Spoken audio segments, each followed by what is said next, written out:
So, long story, kind of sort of short, and make this quick as possible. I wound up getting this double feature that has The Prince of Egypt and this movie right here called Joseph, the King of Dreams. And when I saw this, I was aware of Prince of Egypt. I didn't know Dreamworks made basically a story about Joseph, which I thought was kind of interesting. So this kind of made me want to watch both of these movies back to back, kind of in a sense, more or less. But am I the only one that didn't know about this or kind of completely forgot about this movie right here?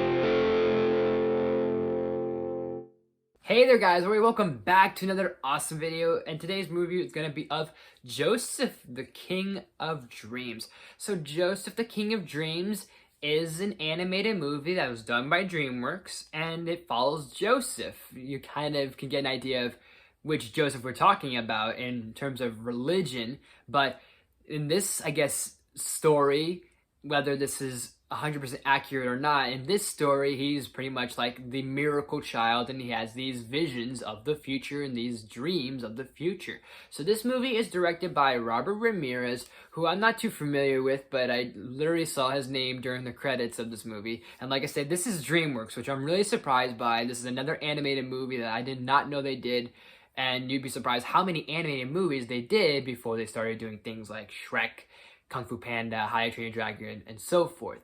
And honestly, this is pretty good. This is a pretty good animated movie. I don't think it's as high quality as, say, Prince of Egypt, but it's still got a good animation. And I definitely want to highly emphasize that the dream sequences with this movie are beautiful. Like the art style, there's something about them that just stand out, and some of the locations, like when we see Egypt, like some of the designs, some of the drawings, the outlines look really fantastic. Those are where the animation shines the most, is those dream sequences and landscapes. Other than that, everything else looks fine, and it feels like this is kind of like, it's funny in a way that this feels like, hey, we did the Prince of Egypt, we talked about Moses, why don't we talk about Joseph?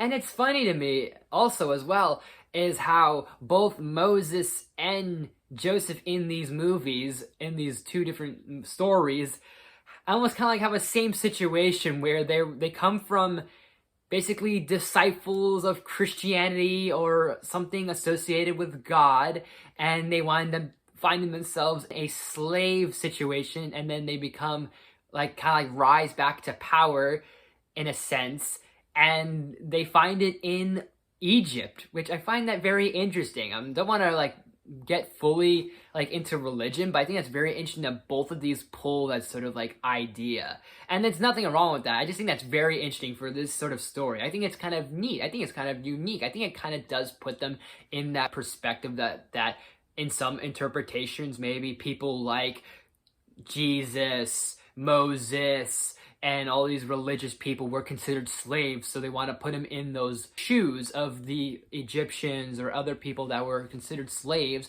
during their era and when they existed.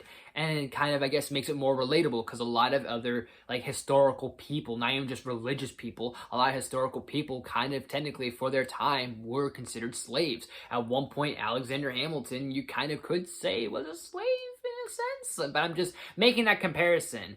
Because even if that is or isn't historically accurate, at least it's saying hey, they were once in the same situations as others were. And not to treat them just as these holy grails, even though they've done great things in history, but they came from hardship.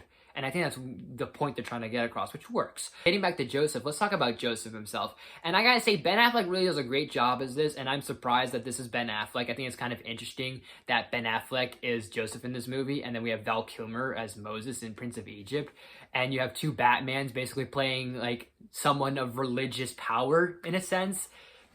I just think that's kind of cool. But that aside, I think Ben Affleck does great in this.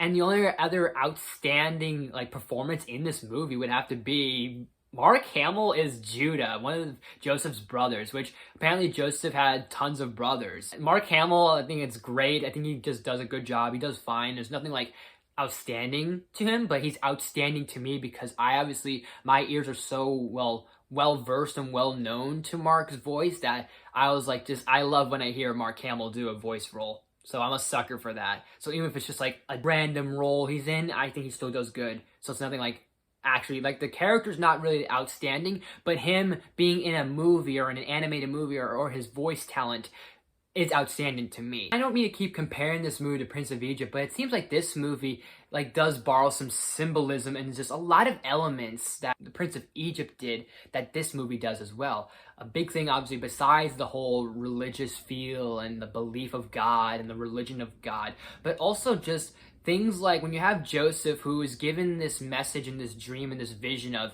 he's going to be above everyone and that he's the miracle child and he's the prodigal son and he's given this gift of power and he's given this gift, this wonderful gift he can spread to the world and share with the world. It also comes with a consequence that not everything will be perfect. Like, everything will have a reason for what's happening. Because there's so much stuff and so much shit that Joseph gets in the beginning of this film, like so much he has to deal with hardship related, that it then makes sense for basically God's telling him that, hey, you gotta work your ass off to then get to where you are, to success. If you need to fail in order to succeed. And sometimes you'll succeed to fail, but mostly you will fail in order to reach your success. And Joseph definitely, it shows in this movie, his rate of his success. The only thing I could definitely say about this movie that kind of, it wasn't like too much of a problem, I just think it's kind of a little funny, a little silly, is that the singing voice for Joseph, I like the singing voice for Joseph, and the songs are great, but I just think it's funny that the singing voice for Joseph does not match for Ben Affleck. Or if that's Ben Affleck singing, man, his singing voice does not match his actual voice, because like one way or another I'm trying to get at is the point of whether they hired a singing voice actor, because like there was a certain time in like the 80s or 90s with animated movies, like Disney movies, you have a lot of people that they have their regular normal speaking actors and then you have your singing voice actors, and you have two different people. Like, take for example, let's say like Mulan, the normal voice for Mulan is Ming-Na Wen, and you have a different singing voice for her. I don't know if they did the same thing for Joseph, but it clearly shows because he does not sound close to Ben Affleck.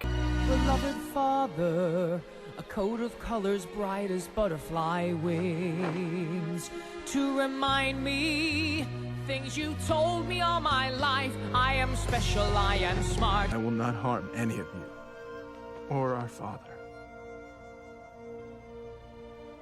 I am your brother, Joseph. I just think it's kind of funny because it's just obvious to my ears in some way, shape, or form. Even if that is Ben singing, it's kind of interesting, to say the least. But other than that, I'm going to give Joseph, the King of Dreams, I'll give it a solid A. So, Joseph, the King of Dreams, have you heard of this movie before? Have any of you heard of this movie? Let me know in the comment section down below. If you like it, do you hate it? Let me know in the comments as well. And as always, guys, thank you so much for watching. If you like this video, please smash the like button. If you're new to my channel, please subscribe to us series every day of every week. Make sure you ring that bell, do new videos every day of the week. Share the video with your friends, all that good stuff and more. Leave any suggestions in the comments section. You name it, I'll look new as best as possible. Look out for more reviews, more top 10s, more streams, all sorts of stuff, and more. Thank you so much for watching, and I will see you next time.